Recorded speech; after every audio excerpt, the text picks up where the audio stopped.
So our first segment tonight is going to be a reporter diary where we cover all of our global correspondents. First up, the stumbling Arab-Israeli peace process took yet another tumble as Israel authorized a huge increase in the number of Jewish settlements on Arab land. Here's the report.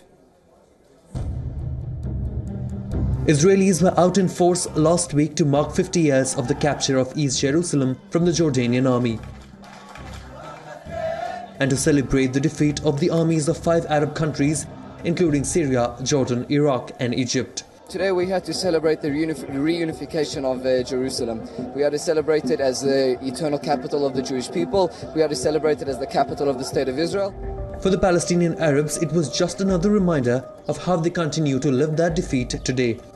اليهود بدها انه تصير القدس منطقة إسرائيلية. وإحنا نرفض هذا الشيء وإحنا فيه تواجد فلسطيني هون اليهود تريد تغييره وتريد تغيير الواقع فإحنا موجودين هون وصامدون هون ووطننا هون وبلادنا هون. Matters are getting worse for the Palestinians as Israel continues to expand Jewish settlements on their land. Israeli Prime Minister Netanyahu plans to build more than 8,000 homes in the Arab West Bank, the largest increase in settlement projects since 1992. He also wants the settlers to remain there undisturbed in the event of a peace deal with the Palestinians. Although this is a controversial idea and has now been given up for something even more controversial. Bureau Report, WION. We have our reporter Palki Sharma Upadhyay on the ground. We'll get to her in just a moment, but just to provide perspective on this story, this is an ongoing conflict between the Israelis and the Palestinians, a war about the land, who gets the right, who really gets the decision to settle in on that region. So this is a tug of war that's been happening for several decades. In fact, again, Israeli forces were out to mark the 50 years of capture of East Jerusalem. This from the army as they defeated the 5 Arab countries, including Syria, Jordan, Iraq, and Egypt. Now, there's also interesting controversy going on as well. There's an interesting situation. Prime Minister Benjamin Netanyahu, well, he wants to dismantle the UN agency that, in fact, aids millions of Palestinian refugees. Interestingly, the U.S., a big ally of Israel, well, they're pledging more than $300 million to help with that funds. So quite a bit of a interesting political dynamic there taking place.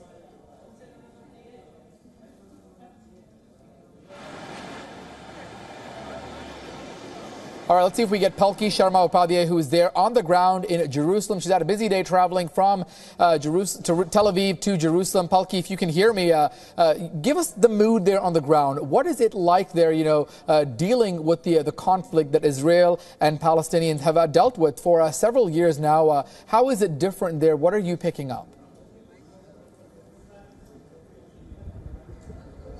What's interesting, Archit, is that people in Tel Aviv either do not want to talk about it or do not frankly care because it doesn't affect their life that much. It's the people in Palestine who will be meeting in 2 days' time to ask them what they think of the developing situation. But what we can tell you for sure is that there's a hardening of position from both sides. U.S. President Donald Trump is promising what he calls, quote-unquote, the ultimate deal. But the future of that is in jeopardy already without us knowing what's really on the table, given the fact that Benjamin Netanyahu has also taken a stronger position. Remember, he had a fraught relationship with Barack Obama. Even then, in the 2014 draft that he gave to the U.S. president, he said that Israeli settlements on Palestinian territory will remain. People who do not want to leave their homes will be allowed to stay, but those settlements will come under Palestinian Authority. Now he has taken a different position, saying that those settlements will come under Israeli authority. That is something that is not going to cut much ice with the Palestinians, I'm assuming. And Palki, it's very interesting you brought up that point about the relationship between Netanyahu as well as Obama and Trump. In fact, Netanyahu also talking to aid agencies with the United Nations, mentioning that they are aiding and providing a lot of support for Palestinian refugees. In fact, the U.S., a big ally of Israel, also funding more than $368 million, to be specific, to that organization. Has that sort of come into play there at all? I mean, how interesting is that the U.S. being an ally, but yet there is this ongoing conflict between the Israelis and Palestinians. Now Netanyahu coming and making that statement saying that this agency should dismantle and not provide that relief for the Palestinian refugees.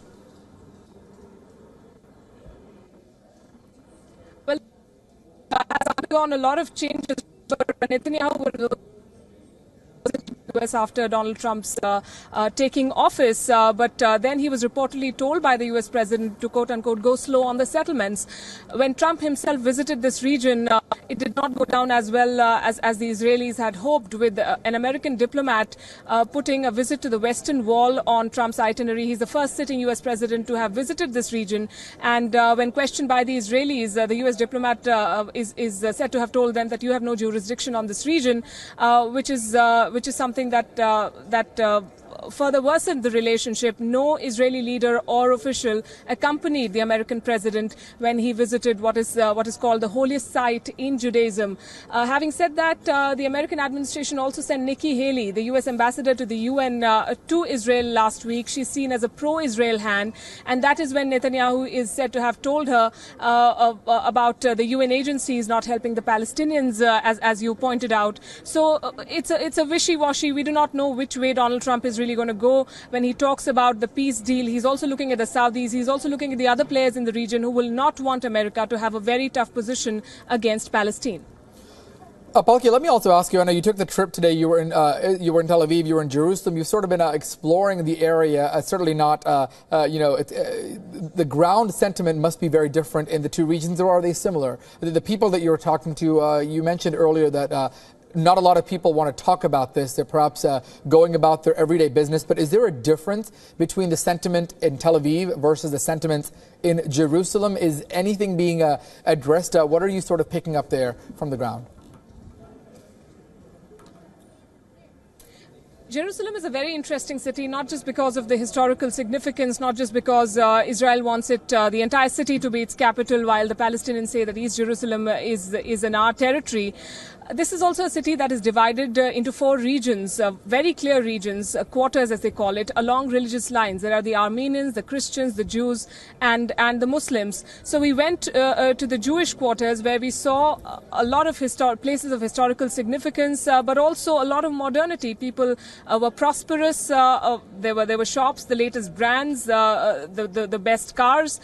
Cut to East Jerusalem, when we visited the Arab quarters, we could see that the socio-economic condition isn't quite the same, and that is something that many observers for the region have said, that Palestinians who remain on Israeli territory are locked up in what have come to be described as human jails. They do not get the benefits of developmental projects. They do not see themselves as part of the larger society, and that is something that has come up in the discourse when they talk about this region. Of course, that's not something that a lot of Western powers have brought up, given their strategic and other alliances with the state of Israel. And Palki, also really quickly, let's also talk about the change in stance with Netanyahu about these settlers allowed to remain in Palestine should any future peace deal happen. There's a report that also talked about that. How interesting is that he's perhaps changed his stance on that? Is there perhaps an agenda that we're not at this point being able to identify? How surprised are we by that? It's windy here, so I'm not sure I've been able to pick up the question well. But what I can, from what I could hear, I can tell you that these statements come at a very interesting time. There are reports that Netanyahu and Mahmoud Abbas will be visiting Washington next month to hold a bilateral meeting with U.S. American design, if you may, for the peace process. And this will be the first meeting, first direct meeting between the Israeli leader and the Palestinian leader. So that will be significant. Can you hear my voice, Archit? Yeah, absolutely. Go on, Palki. Sorry, I think a little bit of a delay there, but continue. Sorry about that.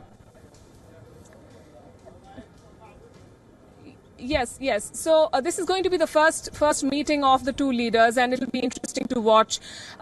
We will be visiting to Ramallah later, and we'll. Palestinian position has also become tougher over the past few weeks. The Palestinians earlier said that Israelis who want to remain on Palestinian territory can remain.